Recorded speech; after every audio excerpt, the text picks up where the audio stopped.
Do you want to have high win rate with Meilssa? Switch to Vodafone. Reliable broadband without the price tag.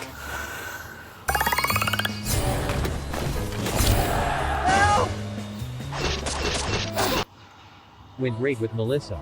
Do you want to play like you're carrying the game, or do you want to win more games like this so you don't have to turn off the history? Then this video is for you. This is Dolphin and welcome to the complete guide for Hero Meilssa.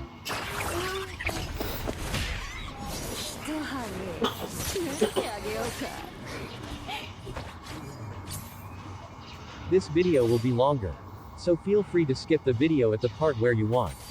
I will try to make this as short as possible. So, for my credibility, I have been playing Meilssa since she was released. I have around 200 games with 71% win rate, that's why I'm confident to make this video. So for complete beginners, let's start with her abilities. I didn't know their names, so I will tell what I know from playing her. For the first skill, she has dash, which also increases her attack speed for a short amount of time. For second skill, she throws one of her dolls in a direction which damage and slows the enemy and create link with them up to 3 enemies. Each time you basic attack, your doll will hit enemies too, and each time doll deals damage, it reduces the cooldown of your first skill by 0.5 seconds. For her ultimate, she creates a barrier around her for few seconds, which moves with her for 2 times. The barrier does not allow enemy heroes, minions and jungle monster to enter, unless the heroes have something that is CC immune like Martis, Cho or Lancelot. Even though enemy heroes can't enter barrier, their skill can still damage you like Fanny and Saber ultimates. And for the passive, she deals more damage, currently 125% to non-heroes characters. Since her doll is also a non-hero target, when you damage the enemies with the help of her doll, the damage will also increase. So try to fight when enemies are linked by the doll for higher damage. Before going for build, don't forget to subscribe, cause this stats look really bad.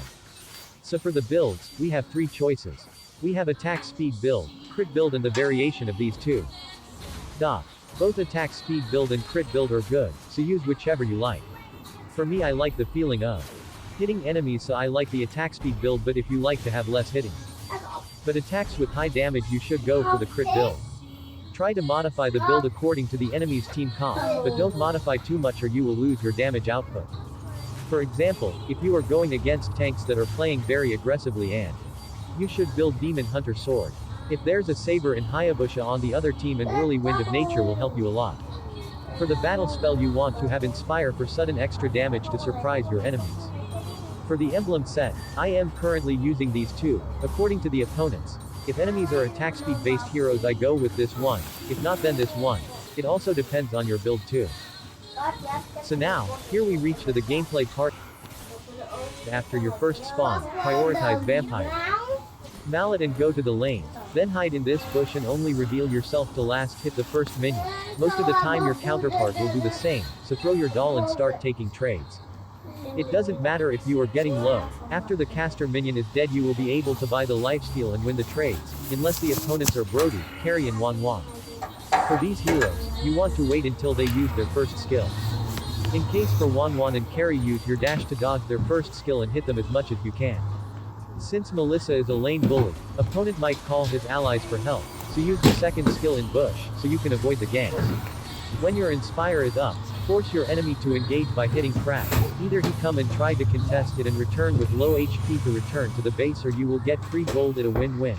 Since you have Inspire and lifesteal, your health will always be more than enemy marksman. Use your Inspire wisely. With a proper position and doll placement and Inspire, you can win 1v2 or even 1v3 if you are inside of the tower. Always ask your roamer and jungler to gank or counter gank nicely. This is a 5v5 game, not 1v5, so don't try to win 1v5 until you get the item. Then you can do 1v5 easily. Be constantly on move and farming. You should be hitting something until you are full build. Playing for objectives can help you reach full build even faster. After few games with a build, you will realize your power spike from the items and you can